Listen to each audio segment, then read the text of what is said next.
meeting is being recorded.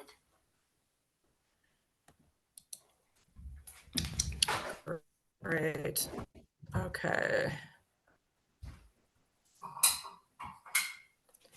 All right, team. Hi, it's Dee Clarkin. Glad everybody's on the call. We're going to have some quick housekeeping before we turn the meeting over to our guest, Deb Verla. And then Deb is going to talk to us about Field Team 6 and about registering Democrats and locating Democrats and registering them via texting, which I think is going to be super exciting. And then after Deb finishes her presentation, around 11 o'clock, we'll have a finish up with a discussion on plans for 2024 from Indivisible Montgomery. So I hope you will participate in that discussion and really look forward to hearing from everybody. Just some reminders, please mute yourself and really appreciate that if you'll do that. And we are recording this meeting. So let me go ahead. With just a few housekeeping items before we get to Deb's presentation. In various discussions with folks, our members, I've become aware that not everybody remembers that we have a website. So I just wanted to highlight a few things that I thought might be helpful. You're seeing a screenshot of our main homepage, Indivisible Montgomery, with the URL right there. Be sure to go to our website, check it out. We are working hard to keep it updated for you. And we usually have an upcoming event box over on the right. We've got some information along the top that you can click on. And we have a blog section that we're going to keep up to date and put items of information that might be of interest to you on that blog part. And you can also see over on the right, there's a little call out of another part of the website, which is back on the homepage, but it's the archive of all of our newsletters. So you can always go back and see, if you missed something, what we had sent out previously. As I'm sure we're all volunteers here, so we do everything we can to keep everything updated. Our webmaster, Damien, is actually in Italy, so he is a total volunteer, is a labor of love. We're so grateful for him to work on this with us. So that's our website. Please remember to go and take a look. Another change we've made recently is we're pretty much done with Twitter and Elon Musk's anti-Semitic, stances. The National Indivisible sent out a message, I guess about a month or so ago, saying that they were leaving Twitter. So I'm very, very grateful to our social media guru, Donna Berry, who has taken the time to figure out Threads. And Threads looks very promising. You can see over on the right hand of the screen here, this is just a screenshot of our Threads page where Donna is starting to make connections and post information. You can see over on the left, there's a link to our Threads page on Threads. If you're not familiar with Threads, it's looks like a lot of activists and a lot of folks that we follow and that we're very interested in are moving to Threads. You do need to have an Instagram account to get going on Threads, but it's very quick and easy to do. And I think it's a nice, very nice platform. And that's where we're going to be in lieu of Twitter. We're going to no longer be posting to Twitter. So I think that's a good move for us. And I'm very grateful to Donna for her proactivity and work on that for us. Really appreciate it. One thing another piece of housekeeping, you may have seen this in our newsletter, but we are super excited to start, or at least begin to see if we could start a book club.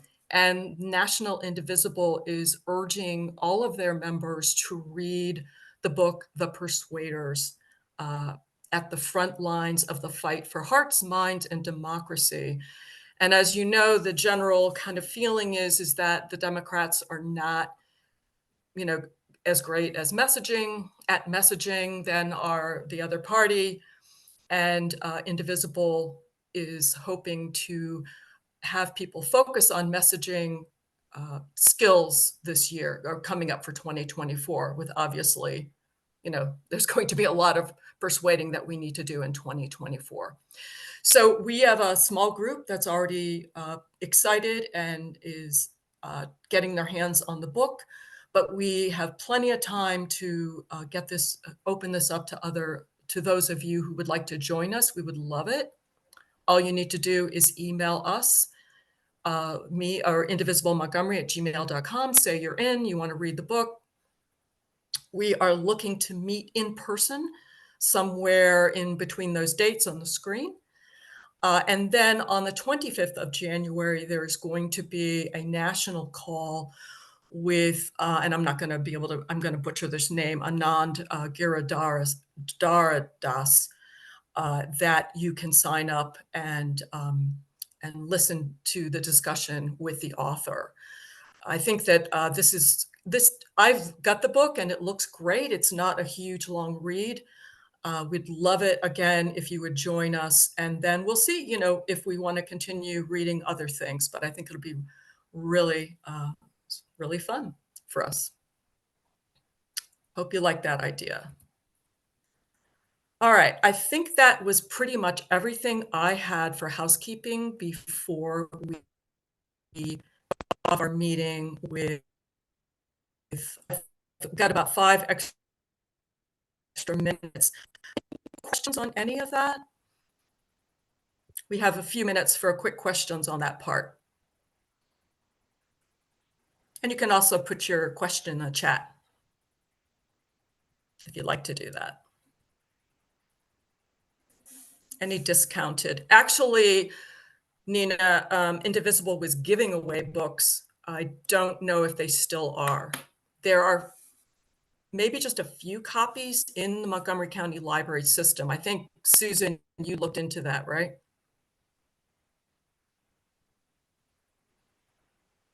Yes, the last day to request books from Indivisible was the 29th, so it's too late to do that, but there are some copies available from the Montgomery County Library. Great. I may have an extra copy too, because I ordered a copy. I asked for a copy right away. Anything free. I jumped on that email to Indivisible and asked for a free copy. So I may have 2 copies. It doesn't matter, ebooks or actual books. Dee, if I can jump in for a second, this is our first meeting in a while, and especially since it's the first one since the election in November, I wanted to thank and congratulate everybody who worked on Virginia. I think we saw the results of grassroots activity in the Virginia elections and elsewhere, of course, nationally, but especially the work that we and jaywalkers and other groups did in Virginia, I think made a difference. As we saw, some of the elections were very close, and everybody who did anything, whatever you did, write letters, make phone calls, canvass, thank you and good job, and let's get ready to do it again in 24. Yes, absolutely. Thank you so much, Steve, for bringing that up. I'm glad you did that. Absolutely. Let's keep those muscles supple, because we're going to have a lot of work to do next year. And as a matter of fact, and it was good, really good, I think, in a way to go through that with Virginia. Well, of course, it was a great outcome, but also it really, to me, emphasizes the fact that there are no more off cycles. I think we have to work all the time. And it was great and especially for Indivisible Montgomery, I think it was really great to continue to cement those partnerships with jaywalkers and do the most good, because I think that will bear a lot of fruit, next year. And that's a smart way to work. So great. Thank you, Steve. Anybody else? Yeah, Mike. Mike. Yeah, hey, folks, I echo Steve and all the hard work that folks have done for Virginia. It's kind of a warm up for the big game next year. But as far as other 2024 plan, we had been kind of kicking around for the past few months or so, reactivating the diner rounds. And if you're interested in helping to organize that, please speak up. We could definitely use your help in getting those things off the ground. And I think along with the diner round, maybe you could have a work session as well, postcards, letter writing kind of things, or phone backs maybe even. But just to kind of throw that out there as something to possibly consider for the future. Thanks, Mike. Good point. Good point. All right. Well, it's almost 10:45. I think I don't see anything else. Maybe somebody help me out who's been watching the chat. Deb, are you ready to take it away? Sure. Okay, awesome. We'll go for it. Okay, I'll be able to share my screen when I need to. Okay, great. Yeah, you should see down at the bottom, there should say green share screen. I know that. I just wanted to make sure that it was enabled. Your co-host. Yes, ma'am. Cool. Okay. Hello, everyone. I'm Deb Verla. I'm a volunteer at Field Team 6. We are a volunteer organization, actually. We only have 3 paid people. And luckily for volunteers, we're able to do the work that we do. We were started about, 5 years ago. We're celebrating our 5-year anniversary next week, as a matter of fact. We were started by a man named Jason Berlin in the Los Angeles area. And we have a very simple mission, and that is register Democrats, save the world. We are a partisan organization. We make no bones about it. We're not out there to register Republicans. We're just registering Democrats. We know that it's really important to get people out to vote. That's really critical. But there's a lot of really good organizations who just focus on getting people out to the polls, and they do a good job of it. But the bottom line is we can't get those people to the polls if they're not already registered. Back in the 2016 election, one little factoid, if you're not aware of this, in Michigan, the Democrats lost the presidential election, but in the state of Michigan, we lost it by what factored down to 1 vote per precinct. Just 1 vote per precinct. And it makes you step back and say, what if we could have registered just 1 more person in each one of those precincts? Could we have kept the state of Michigan? So that's one of the reasons why we do the work that we do. We don't have the resources to cover the entire country. So we usually focus in on those states where we feel like we can make a difference. Which races do we think we can flip? Which races are critical for us to hold? So we key in on the states that have multiple elections, whether it's a House election, Senate elections, governor elections, and we focus our resources, those places where we think we can make a difference. We register Democrats in lots of different ways. We reach out to people with postcard campaigns, with phone banks, with text banks, through email. We do a lot with social media. By the way, Dee, just to glom onto something that you said earlier about working with Threads, we have a real strong social storming program, and we do training on all the different platforms. We are still on Twitter, and we're not planning on leaving it because it's been a really good tool for us. We've been able to generate over 5 billion impressions in the 2 years that we've been doing it, almost 3 years that we've been doing it. So it's been a good platform for us, and we feel like if we leave it, we're just handing it over to the mega Republicans, to the extremists out there. So we completely respect Indivisible's decision to walk away from it. But we're going to stay there and make a lot of noise. But we do trainings every week on Threads. So if any of your folks want to join our Threads training sessions, we'd be glad to have you. And I have a presentation that I can give you afterwards too, if anybody wants to use that as a resource. Just an easy thing to do. Okay, what I plan on doing is going through a presentation and telling you a little bit more about what we do at Field Team 6 and how we do it, what we've accomplished so far, what we're trying to do in the future. And then one of the things that we do, we've talked about text banking, and Dee is one of our wonderful text bankers. Thank you for everything that you do, Dee. We've created a free text banking platform, and I'm going to demo that for you. We do a training for it every week. But once you've gone through the training, you can text anytime you want that's convenient. We don't know what time people go to work, what time they eat. So the best time to send text messages is when it's easy for you. That's the bottom line for it. So I'm going to demo that program for you. But if anybody wants to know more, you're more than welcome to jump into one of our trainings. We do them on Thursdays at 3 o'clock Pacific, so 6 o'clock Eastern. And I'll give you all those links in a little bit. So let me jump into this presentation. We just had our quarterly strategy briefing about a week or two ago, and we released our impact report of what we've done during the last cycle. We can't always see, like right after a text bank who registered, because we can't get that kind of information. But at the end of the year, what we do is we have a database and we look at everyone that we reached out to that year, and we compare it to the state's voter rolls, and we look at who actually registered that year and compare it to who we reached out to.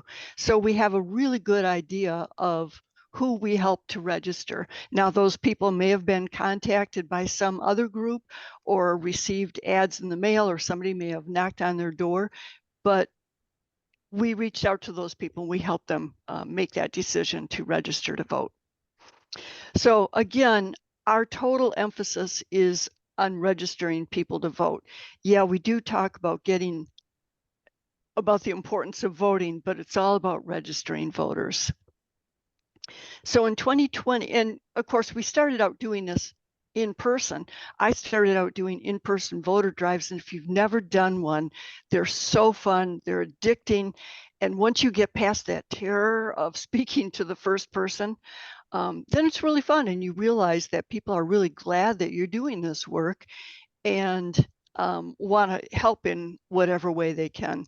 So we started out doing this in person, and when the pandemic hit, of course, we needed to move inside, and we learned how to do all this important work digitally, and it's worked really well for us.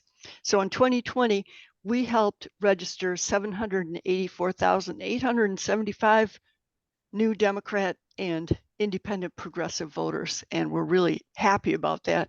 We've registered a lot more since then. But in 2020 and 21, we put together a database.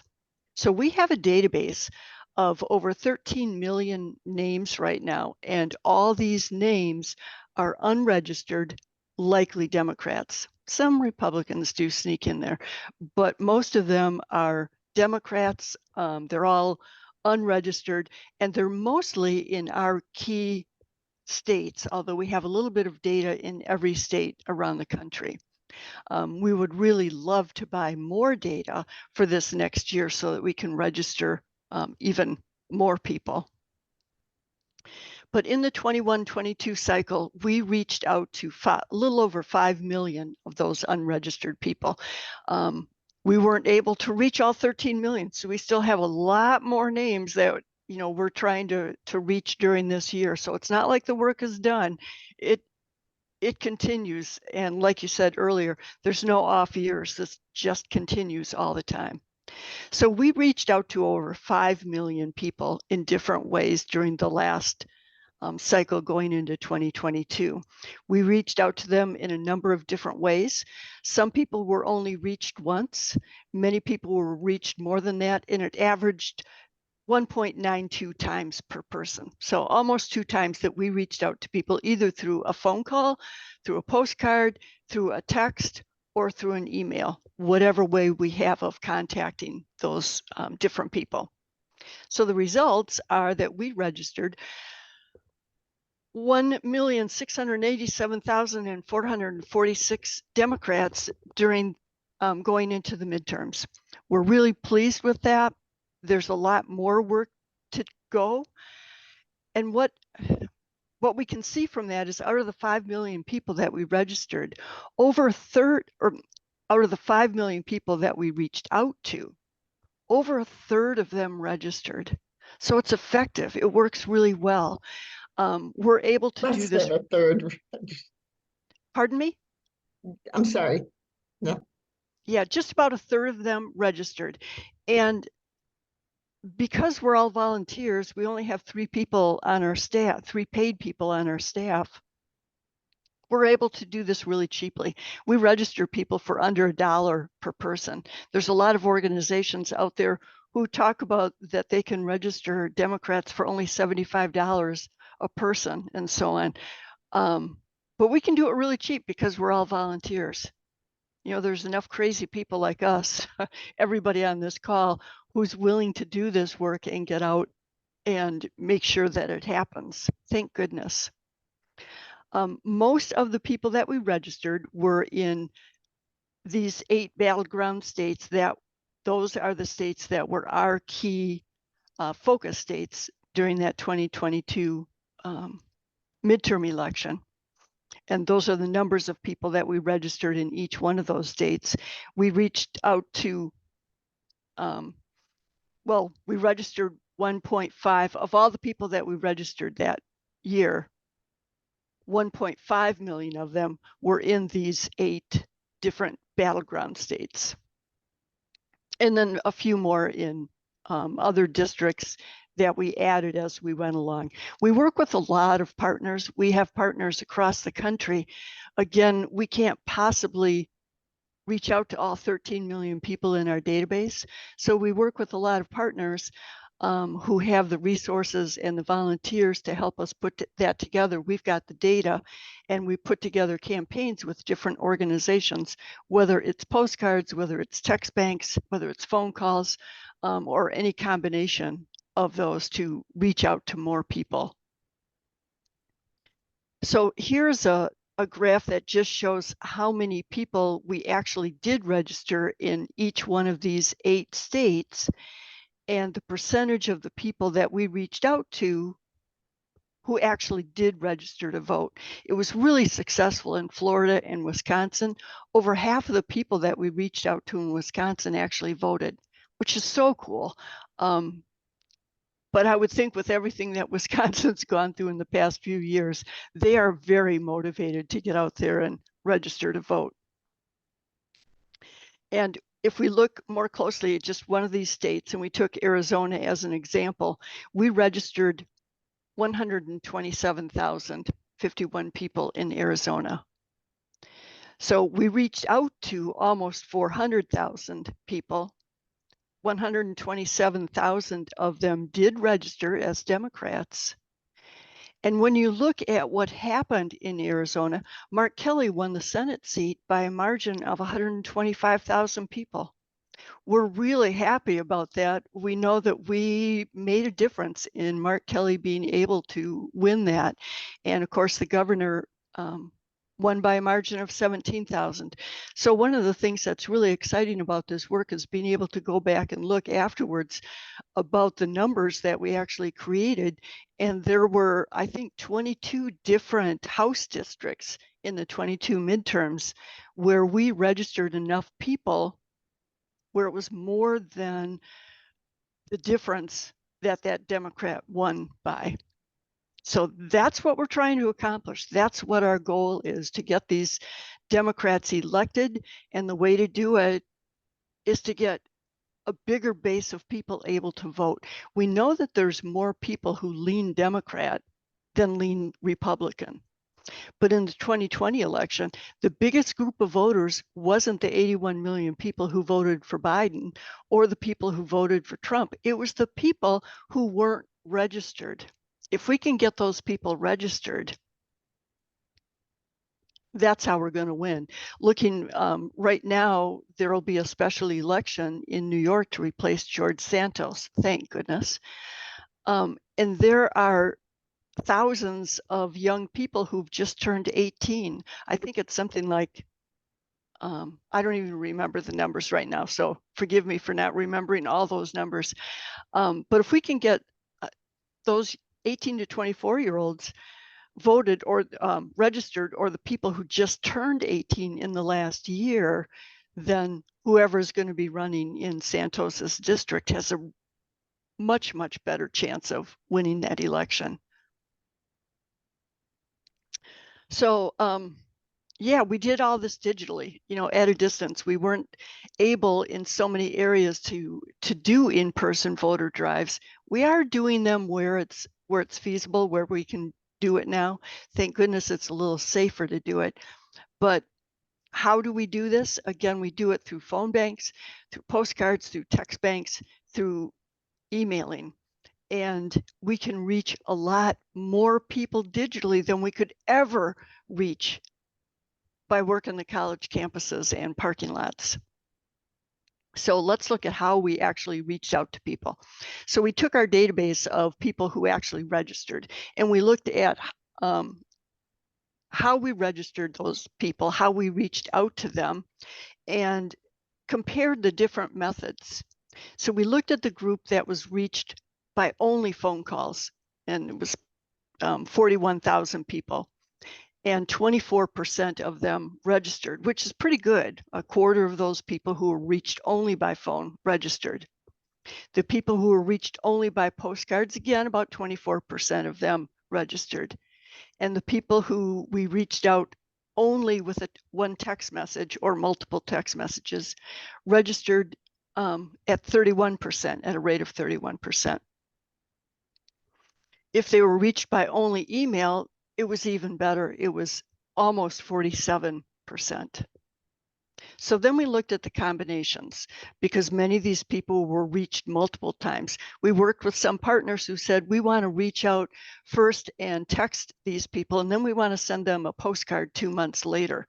And so we were able to pull those same names of people who had both a phone number and a text message, or and an address.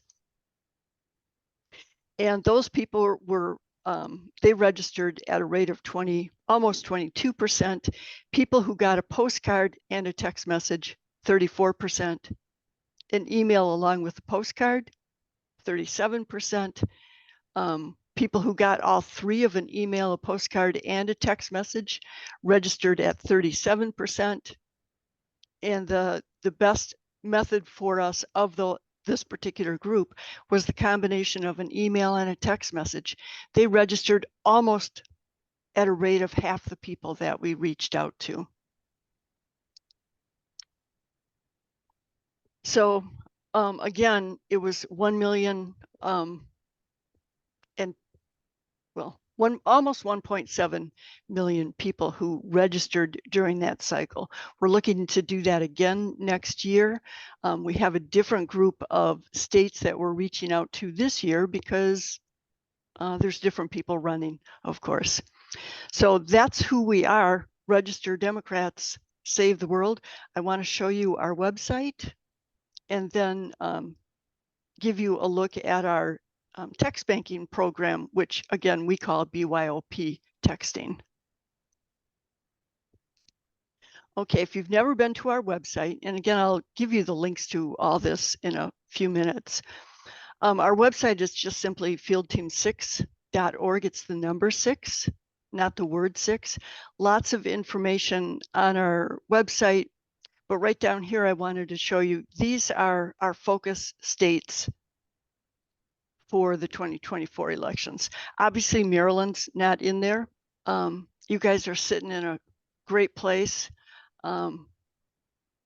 Hopefully, you don't have to do a whole lot of work in your own state. I'm sure that you do for your local elections and for your state races and all that sort of thing. But these are the areas that we think we can flip. Even Montana, for the first time, we've never really done any outreach into Montana, but it's becoming an important state because of their Senate race. So that's where we're looking this next year. So on our website, there are a number of menus across the top of the page. And when we hover our cursor on the actions menu, a drop-down menu appears, and our BYOP text banks is right here about in the middle of the screen. When I click on it, it brings us to the landing page for these text banks. And what happened during 2020, it was the first time that we ever did text banks. They were really successful for us. We reached out to probably 500,000 people at least through, we reached out to millions of people actually through text messages, but it ended up being really expensive. You have to pay for those big texting platforms like Spoke and Through Text, and there's lots of them out there. They do a really great job. But we were having to fundraise just to pay for our text banks. So we thought, isn't there a way that we could do this more cheaply? And so some of our people decided, why don't we use our phone banking platform to send text messages? So it started out being the most clunky thing you could ever imagine. And I remember that we did the first one, and I turned to the other people on our team and said, nobody's ever going to come back and do this a second time. Yet people did, and they kept giving us suggestions and ideas. And finally, one of our volunteers created some Chrome extensions for us and got it to the point where each text message only took 2 clicks to send. And it's gotten better. In the past couple of months, we've had a couple new volunteers come in and jump into it. Thank God, because I don't know anything about coding. And they improved it so it's much more smooth, easier to set up. It's still not as fast as something like Spoke, but it's free. And that's what really matters for us. So on this landing page, there's 2 buttons. The first one takes you to the registration page that looks like this, a Mobilize registration page. We use Mobilize for all of our different voter registration events. And the BYOP stands for Bring Your Own Phone. Although it doesn't actually use your own phone, the initial idea was that it would use your own phone plan, your cellular texting plan, to pay for the text messages. Now, most of our texters use Google Voice, which is free, and it gives you an anonymous phone number to use. The second button brings you to the user guide. That looks like this.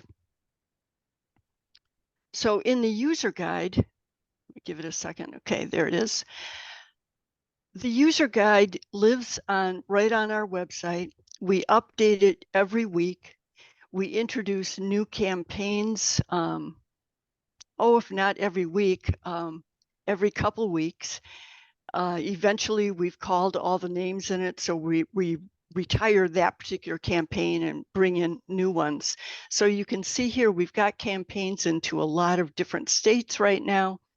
Some of these are our own campaigns. Some of them we're doing with partners or particular candidates who've asked us to put something together for their own geographic area. And sometimes we need to buy new data for an area. Sometimes we use the data that we already have, depending on how much there is. So the way and all the instructions that anybody needs are in here. But again, we do a training every Thursday at 3 o'clock It lasts about an hour, sometimes over an hour if there's lots of questions. And we walk through all the setup that you need to do. There's just 4 things to set up on your own computers, real easy to do. It doesn't, like I said, it doesn't work on a phone yet, and it also doesn't work on a tablet. So you have to have a computer. So the name is entirely misleading because it says bring your own phone, but really it's just bringing your own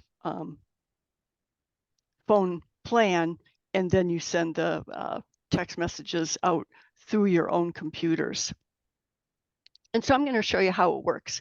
I'm not going to go through all the setup and bore you with all that. You can come to the training if you want to set it up. If you're really tech savvy and you're comfortable with it, you can take this user guide and set it up yourself.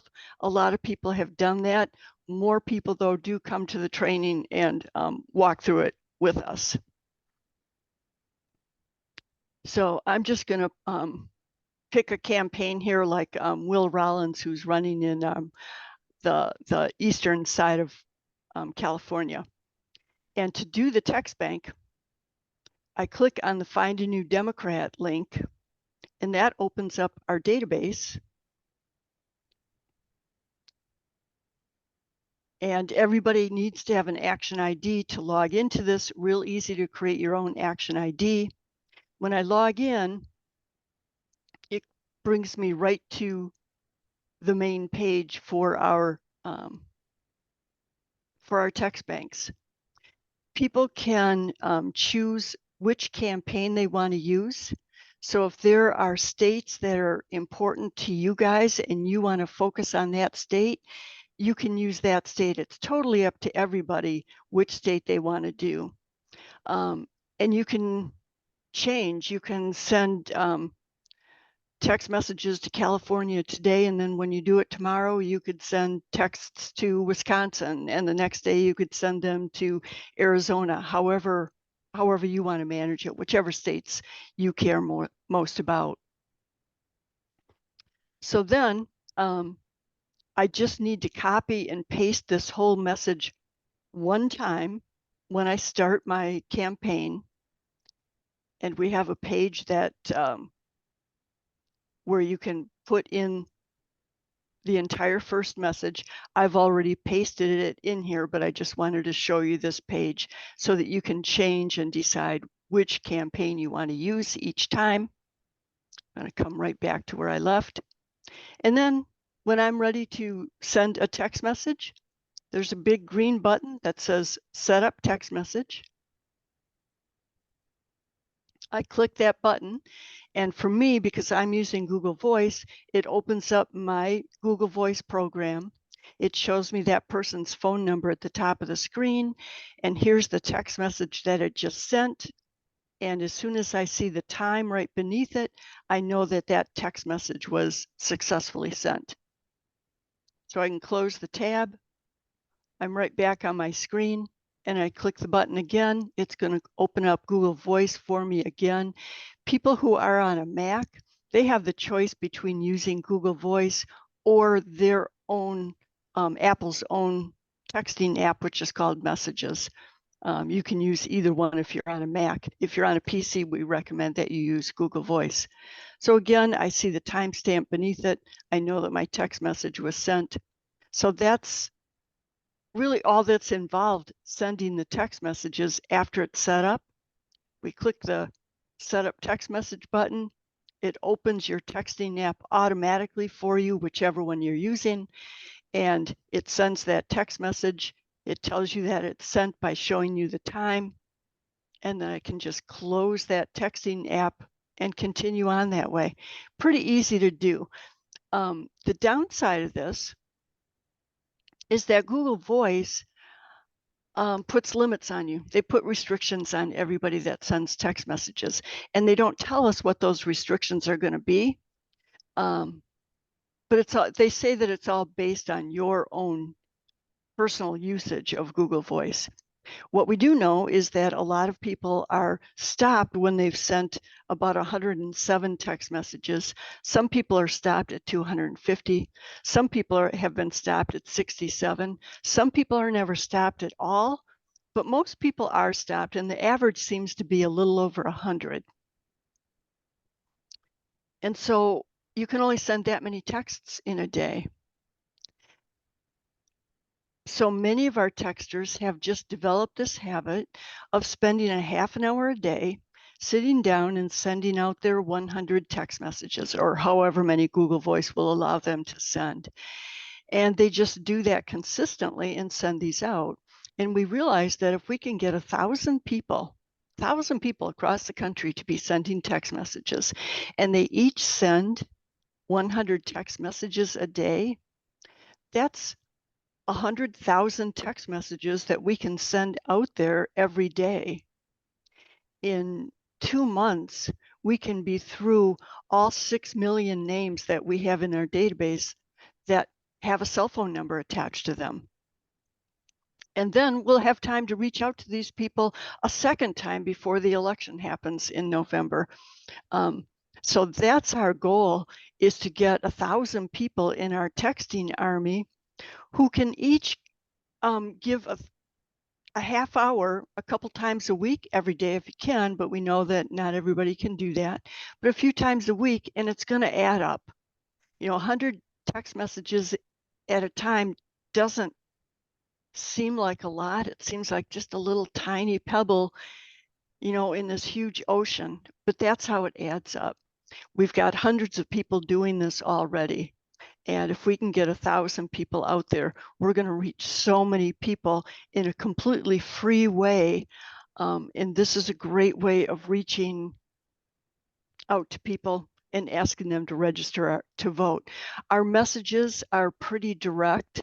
We don't ask a question in our text messages, so we don't get a lot of replies. And quite frankly, a lot of people click on the link in the text message and they go register to vote, and they forget that they got there by way of a text message. So it never occurs to them that they should do the polite thing and actually come back to the text message and tell you that they did it. So most people don't. So there's not a lot of work to do in terms of replying to people. The replies that we do get are from those people who think that they can hide behind their cell phone, and because you can't see their face, they can be as rude to you as you can imagine. And many of our messages do talk about abortion rights. And we just have to let that roll off our backs, because they come to us and call us baby killers and everything else that you can imagine. And we've all heard worse, and we're going to hear worse over the next year. But that's how we're going to get these people registered to vote. So that's our BYOP text bank. Love to have you guys join us. I want to show you just a couple other things on our actions menu. The very first item is our volunteer ops page. And this page lists all the different ways that we're registering voters right now, either ourselves or with one of our partners. And you can see in-person voter drives, postcarding, phone banks, our social media storming. We're out there storming usually on Wednesdays and Thursdays, but we're on social media every day of the week. Our founder, Jason Berlin, puts out a video every day. And sometimes it's really funny, sometimes it's a little bit more serious. But he puts out some kind of message every day, and we plaster that on Twitter, on Threads, on Instagram, on TikTok, on Facebook, wherever we can think of to put it. So take a look for that. Then down at the bottom, you can also find events by state. So if there's certain states that you want to adopt or that you're looking at because maybe you grew up there or whatever, you can look at all the events that we're doing in particular states. And then down at the bottom are direct links to each of the trainings for those different kinds of events. The other things that I wanted to show you, if you ever do want to do in-person voter drives, we do trainings for in-person voter drives, and we developed what we call voter drive in a box. And so it's all the information that somebody needs to put on their own in-person voter drive. And we even have maps that go right into different areas and help you figure out where is a good place to do a voter drive, because we love to do them on college campuses. That's the obvious place to do them, but also in parking lots outside courthouses and DMVs and that sort of thing. But it also gives links to all kinds of information state by state. And then we have a generic one that just talks about how to do it generally. So our voter drive in a box is available if you want to do in-person voter drives. We also do, well, before I go to that, I wanted to show you our printable tools page. We have two websites that I should also tell you about. The first one is called Voterizer, and Voterizer is our tool, our voter registration portal that people can go to register to vote. I'm going to pull it up. It's just simply voterizer.org.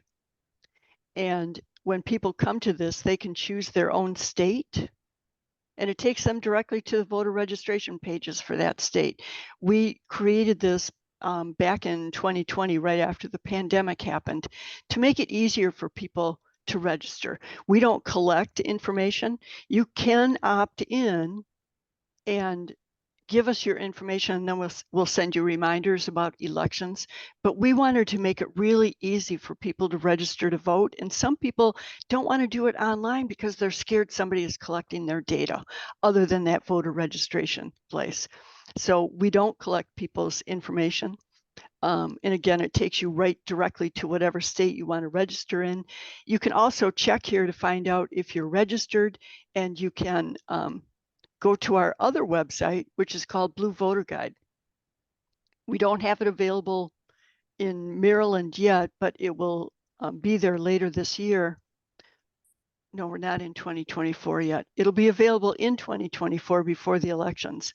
And Blue Voter Guide is a website that we created last year that people can go to, put in their address. And again, we don't keep your address. You just use that to build your ballot. And it creates your whole sample ballot. You can't vote there. It's just your sample ballot. And then you can go through and see exactly who's running for each office, all the propositions, all the judges, all the candidates, and it shows you who endorsed each candidate. Then you can mark off who you want to vote for. It only lets you pick the Democrat candidate, though, because it's a Blue Voter Guide. Then when you're done filling out your sample ballot, you can save it. You can save the link to it. You can also save it as a PDF. And you know those people that call you the week before the election and they say, who should I vote for? Who should I vote for judge? Have you done your research? Because I don't want to do mine. How should I vote on the different propositions? You can send that person the link to your sample ballot, or even the PDF if you've saved it, and say, here's my recommendations. It makes it really easy to deal with all those people. So we're in the process right now of rolling out Blue Voter Guide all across the country.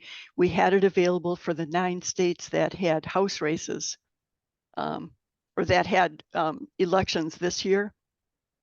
We had it available for all those states, and our goal is to have it across the country as each state does their primary, so that people will be able to pull up those ballots really easily. So that's Blue Voter Guide. We're really excited about that. But what I wanted to tell you about, for Voterizer, we created a QR code for it, and that QR code is on our postcards. We also have printouts that if you're going to go somewhere and you want to encourage people to register to vote, there are cards that you can print, or you can order them already created and print them out yourself.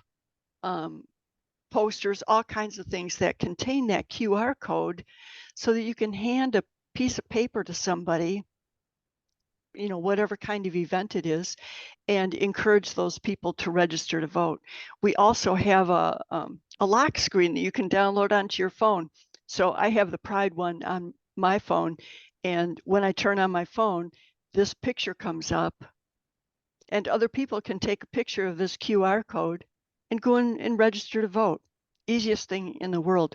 So if you think that you don't have opportunities to register people to vote, There's all kinds of ways that you can do it, and we've tried to make it really easy for people to help other people register to vote, no matter what state they live in. So if you have relatives over your house over Christmas, and they live in a different state, you could still help them register to vote by having one of these on your phone, one of our postcards handy, any of these QR codes you could print out and make available for people to use. So I just wanted to let you know that all those things exist. So that's all I have. I'm going to stop sharing my screen and see if anybody has any questions. I think that some came into the chat, but I haven't even looked. That's okay, Deb. That was great. Thank you so much. I think that I saw right away in the chat several people asking, how do you know that someone is a likely Democrat? How do we know? We have different tells that somebody is a Democrat. And so when we go out and we buy data, there's different parameters that you can put on it. One of those parameters might be that they own a Prius. Kind of a likely giveaway that they're a Democrat. But we look at different parameters like that.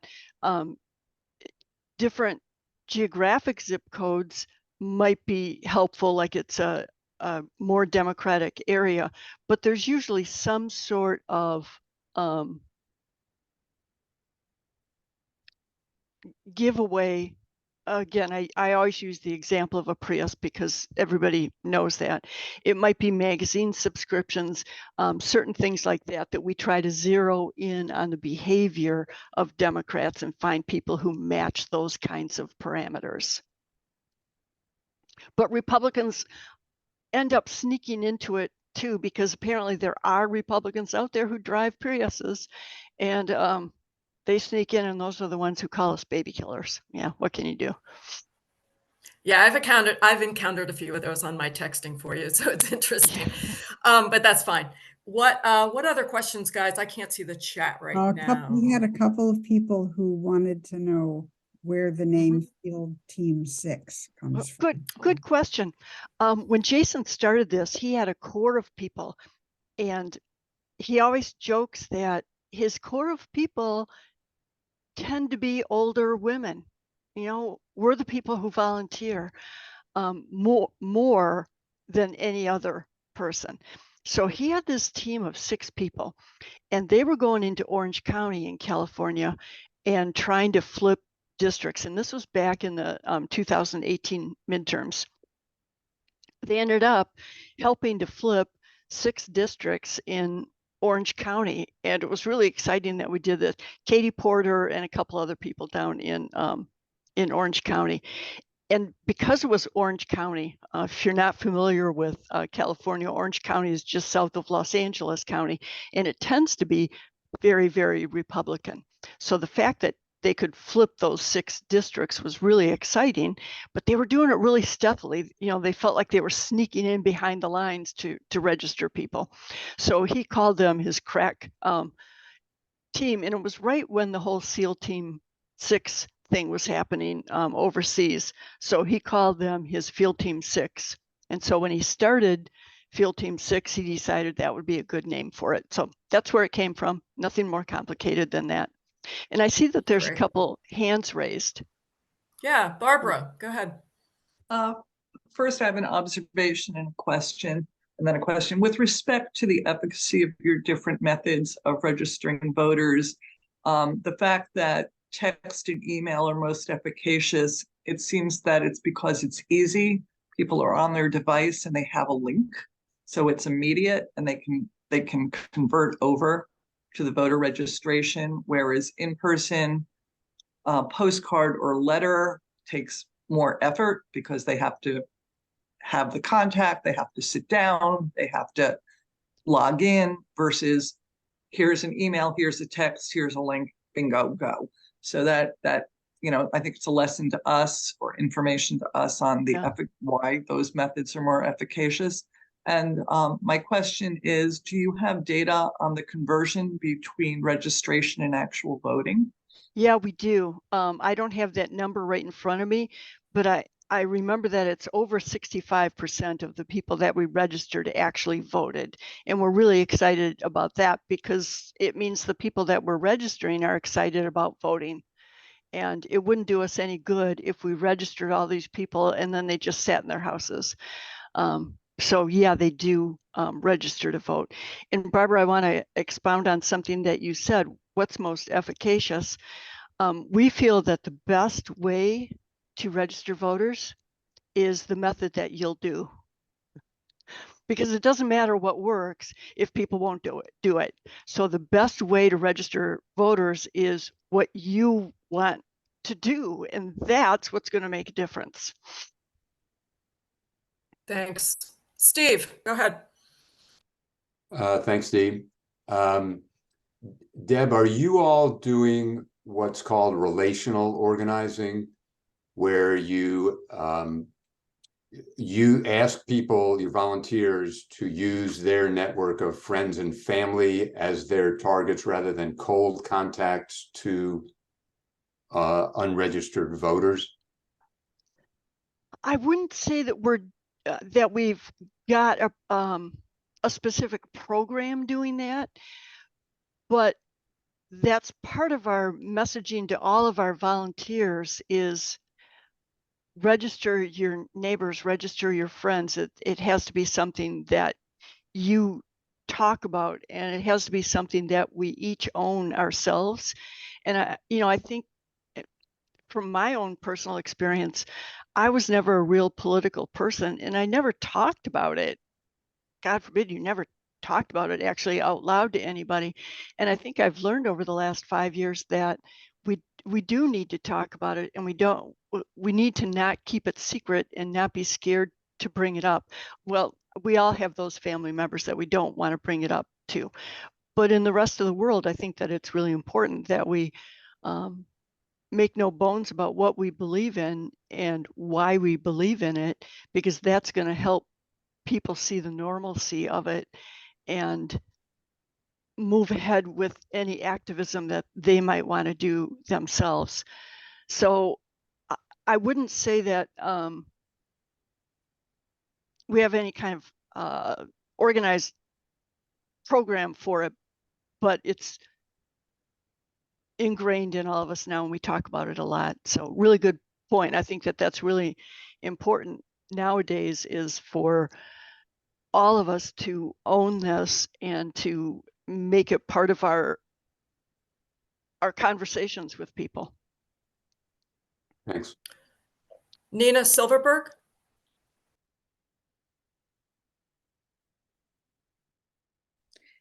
Hi, thanks so much. This is really so incredible, and I appreciate bringing the data, showing us how you get the data and how you follow through and find out. It's really, really helpful.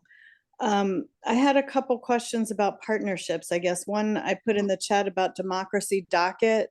I don't know if everyone's familiar with them, but Mark Elias, his law firm, is running across the country trying to deal with Republican legal challenges to voting rights. And I was just wondering if there's any kind of partnership there, or at least following what cases are up, so that this can be used to inform people of, why it's so important to vote and what challenges there are to their voting rights in local areas. Yeah, we do a weekly newsletter. And the beginning of it is usually some sort of motivational message. Our founder, Jason Berlin, he came from being a writer for TV. He wrote for comedy shows and for a lot of reality shows, and that's his background. He's really good at telling stories because of that. So,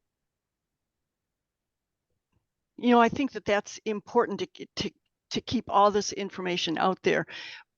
We don't have a direct partnership, with Mark Elias, but last year we did a Registered Democrat Summit, and it was a 1-day long Zoom event.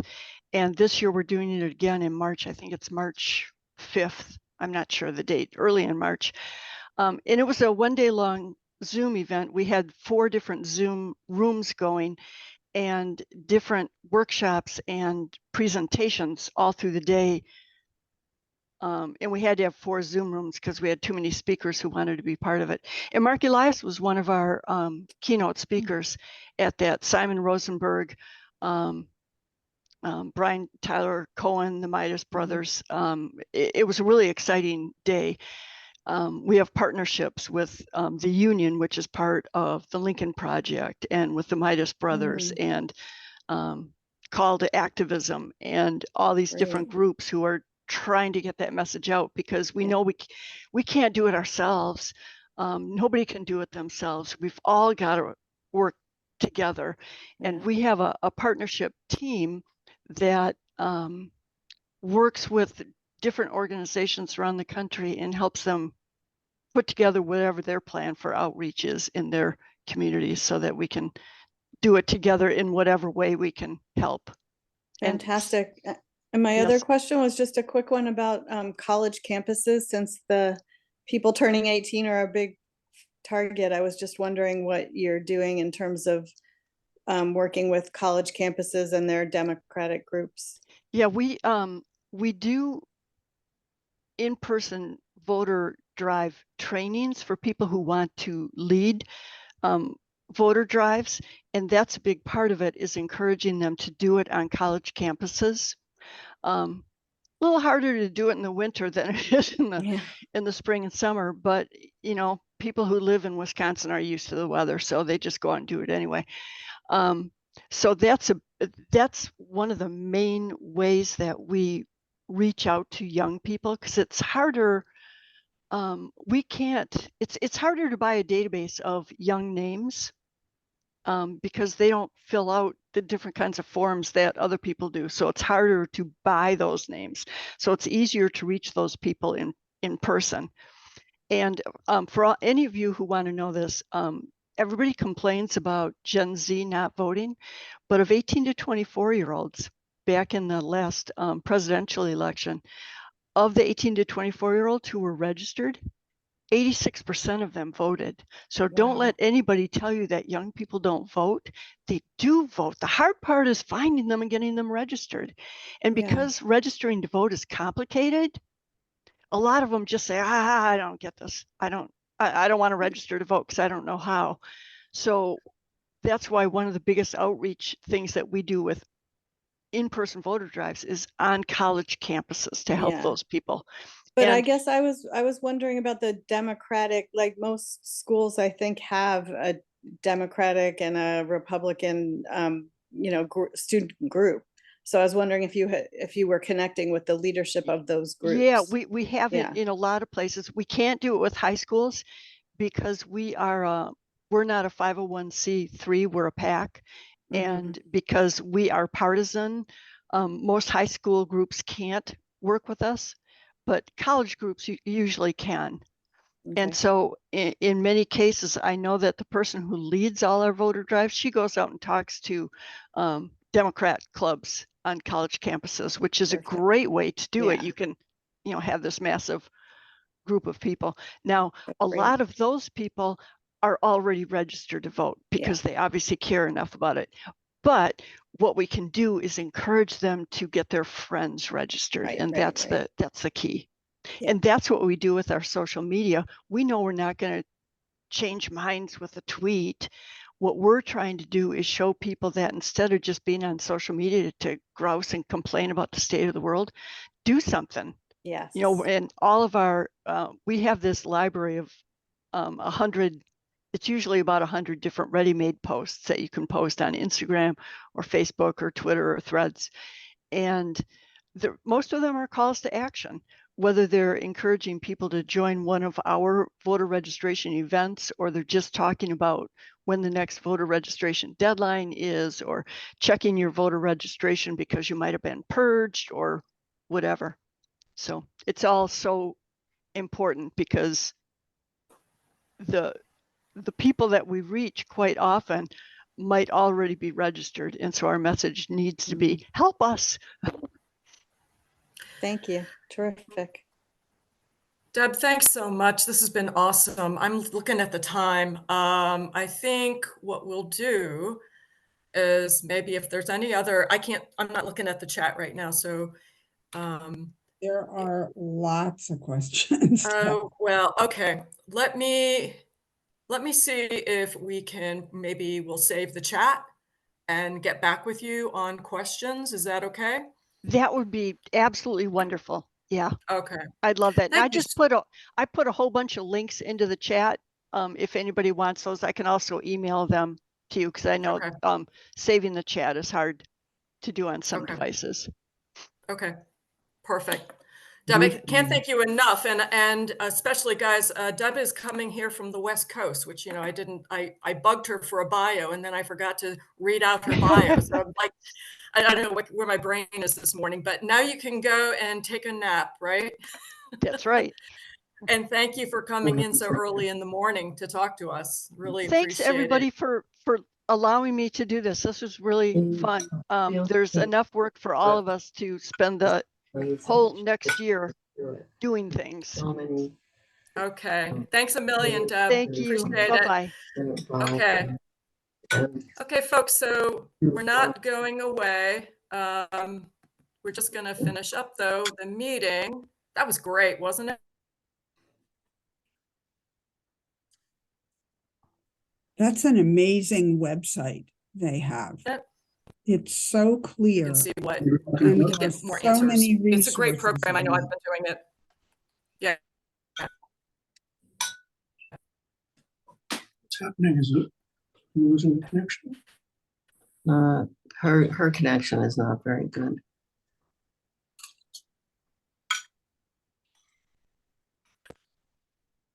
You're frozen. There you go.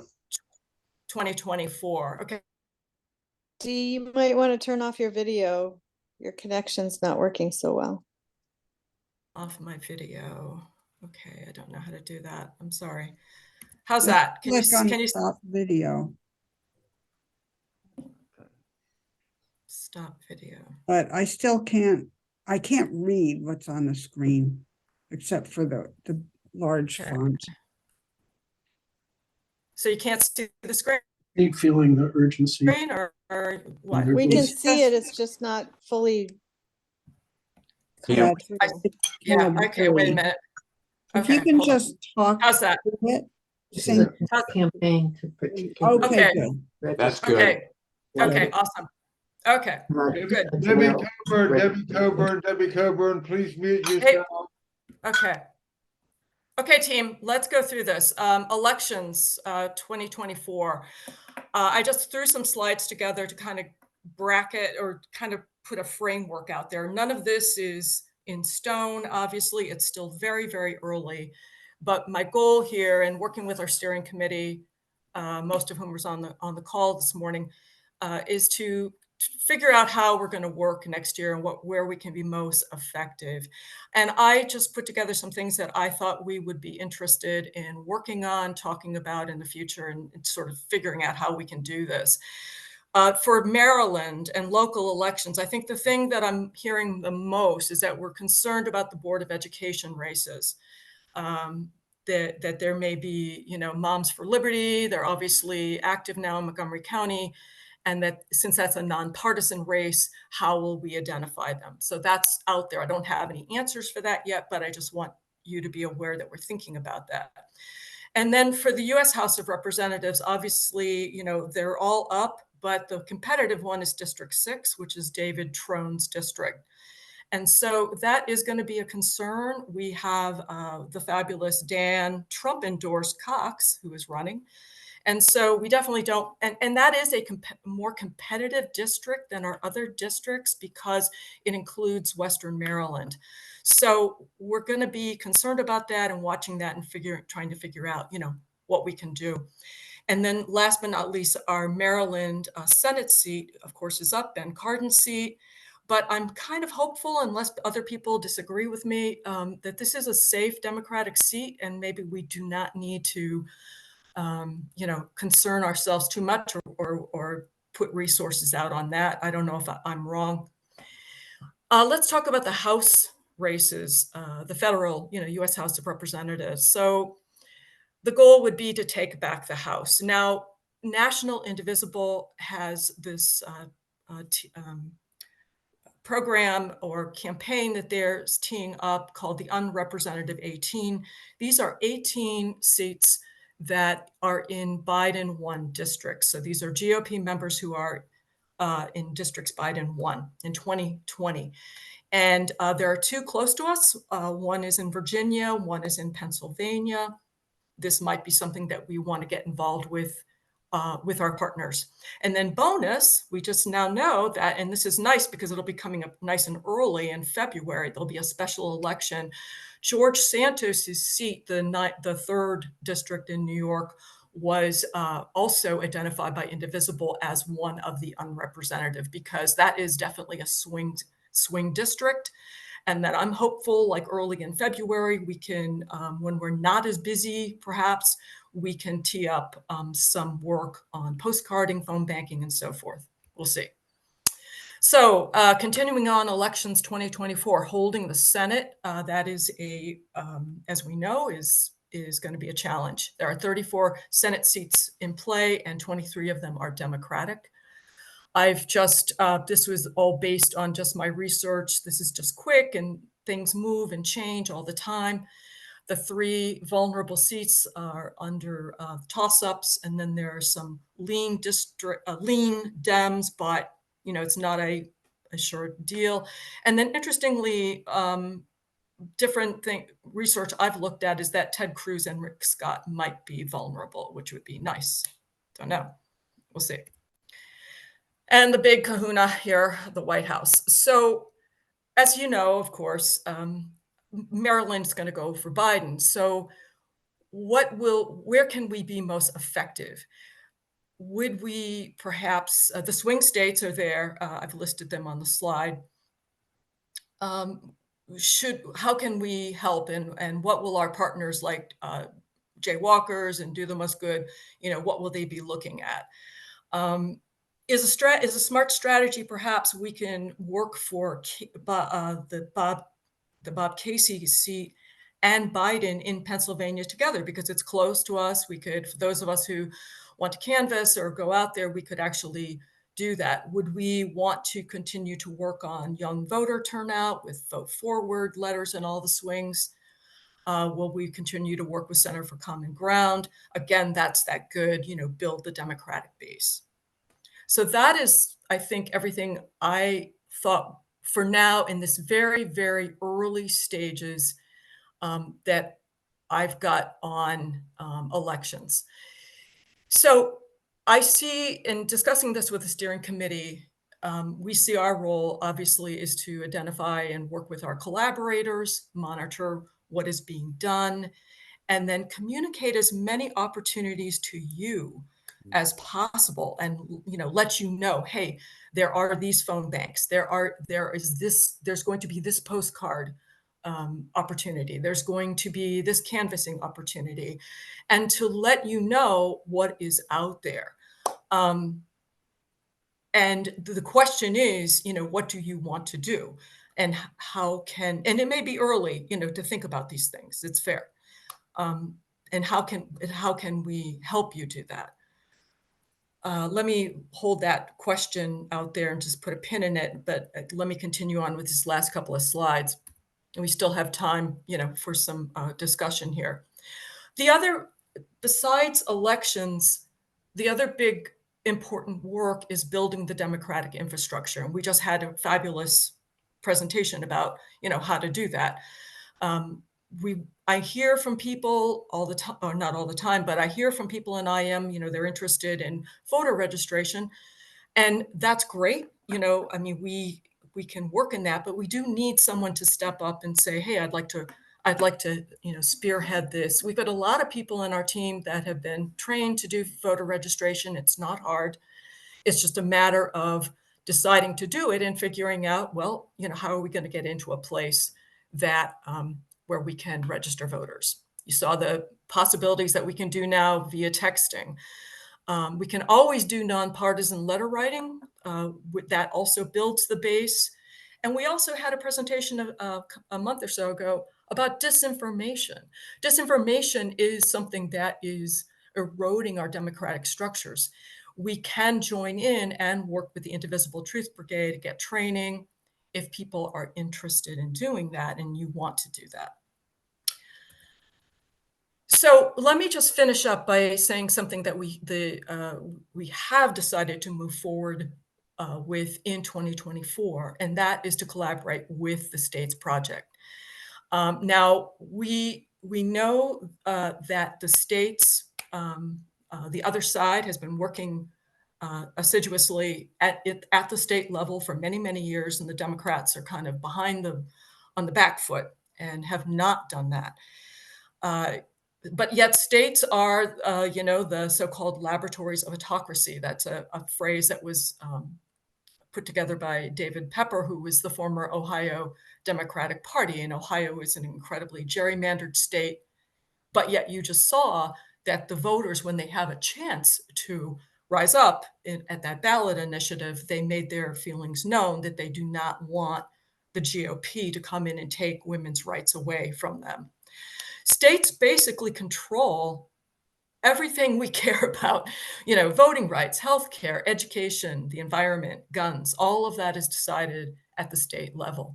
And as thinking about our work in Virginia, I just was mindful of something that was threatening before we flipped the Virginia legislature, was that Youngkin had been working earlier he wanted to pull Virginia out of that regional greenhouse gas initiative pact among the states, which is incredibly important. Well, now he cannot easily do that because we have flipped the Virginia legislature. So that's how important states are, and you know that. So our plan for 2024, among all these other things we want to do or help you do and work together, is to tee up a states project here at Indivisible Montgomery. The states project is incredibly effective. They have been proven to bring a 6-point increase in the candidate races that they are involved in. They only work in the states, and they only work towards winnable Democratic majorities in state legislatures.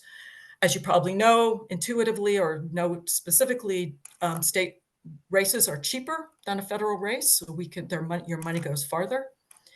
They have targeted the states. I've listed them on the screen. You can see for 2024. So we have started a states project giving circle. We're planning to bring you much more information about this in the coming weeks. But we hope that you will join in.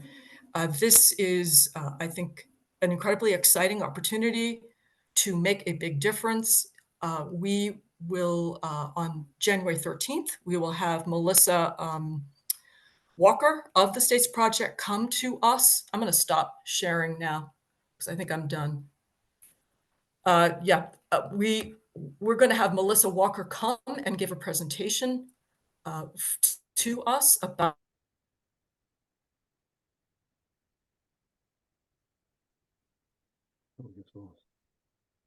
I've stopped what's left.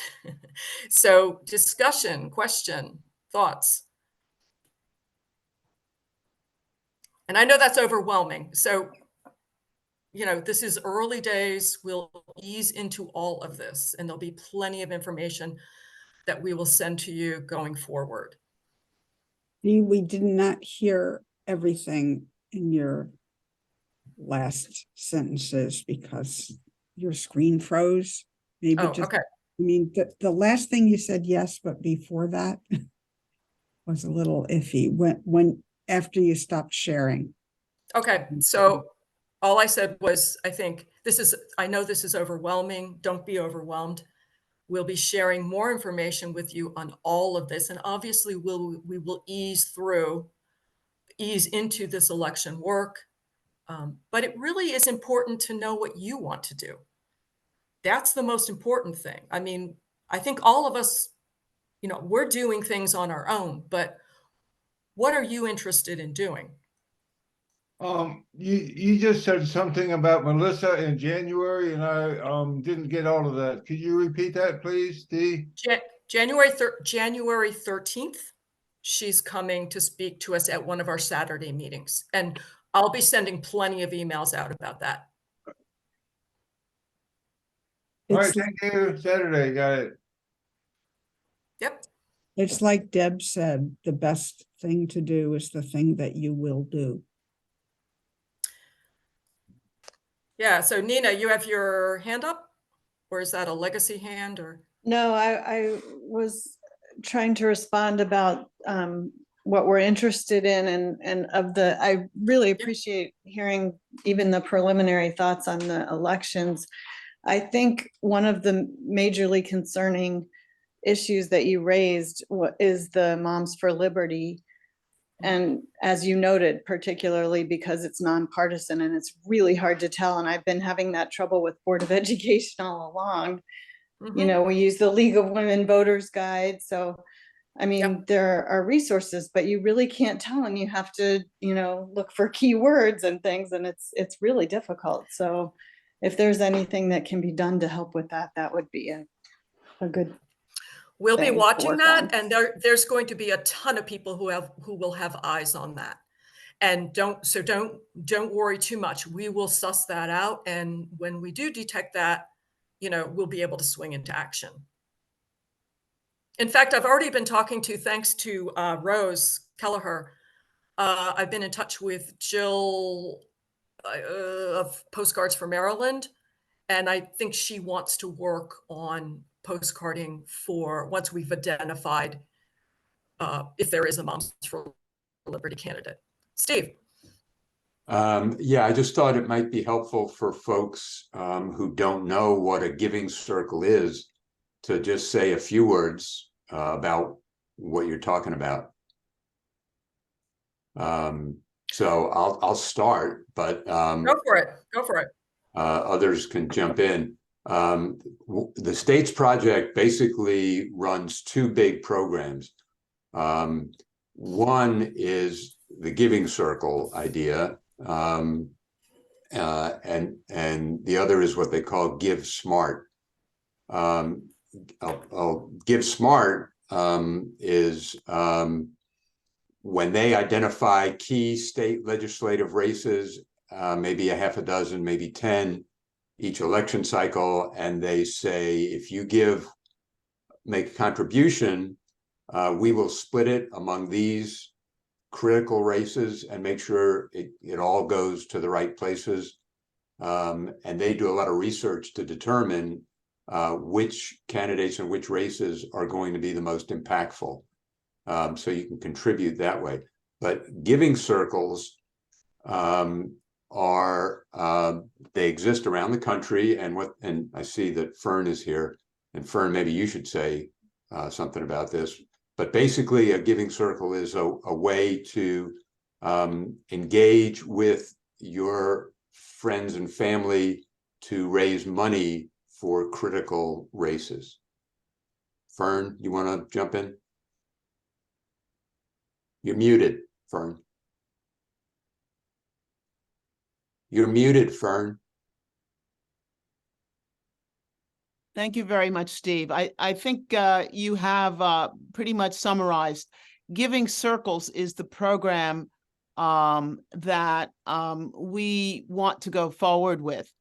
It is a way, essentially, of being able to give to pre-selected candidates in pre-selected districts. In other words, in order to maximize the impact of your dollar, the dollar that you donate to a campaign, this is going to be a campaign in a district where winning is feasible and very important, not just locally, but nationally. The candidates are always at the state level. And on January 13th, as Dee mentioned, we are going to have a presentation by Melissa Walker, who is a founder of Giving Circles. She and others came up with the idea, and she spoke earlier, sometime in the past, I'm not exactly sure when, but she gave a wonderful presentation, and it inspired a number of us to look a little bit more deeply. That's great. Okay, 3 minutes. Any last question? Much more information's coming to you about the Giving Circle, by the way. This was just a quick brush. Just a clarification. Thank you, Fern, for mentioning that, but I just missed what you said about the great presentation. Is that available for later viewing? I This don't know. I only attended the meeting, so maybe someone else can answer that. Okay. This was in the Which past. presentation? Yeah, she's going to be Oh. back January 13th. So Yeah. if you want to hear what she has to say, I would strongly urge you to come to the IM meeting then. Okay, thank you. Yeah, the meeting, we did have Melissa Walker come maybe a year ago even now, and we didn't record meetings. We now, at that point, I don't Yeah, we believe, did, but you can't save. We did record, but you can't Okay, save too many for too long. So got it. I don't think we still have the recording of that. Right. You could But you probably know- go to the States Project website and find that out. But I just wanted to throw something in here. You mentioned the Moms for Liberty in Maryland here. There's a story coming out of Florida that has some very weird Yes. details to it. I hope I put Yes. Thank you. Yeah. Read Enough, Mike. Read it at your own discretion. Yeah, that's definitely not a PG-13 discussion, but it is pretty damn funny. All right, so, well, I think this was a great meeting, and I really thank you for being here. Really great attendance. We're going to, again, we'll put it up on the YouTube channel, and look for more information. Be thinking about what you want to do, and email us. Get in Email touch with one of the steering committee members, Dee or me or Fern. Yep, we've got Judy. With your thoughts about. Put your hands. Yeah. Put your hands up if you're a steering committee member, folks. Can you? Okay, Steve, Judy, Mike, Susan, Fern, and Martin is here or was here. Martin Trocchi. All right. Yeah, please. We're eager to hear from you. We know you want to do stuff. That's why you're here.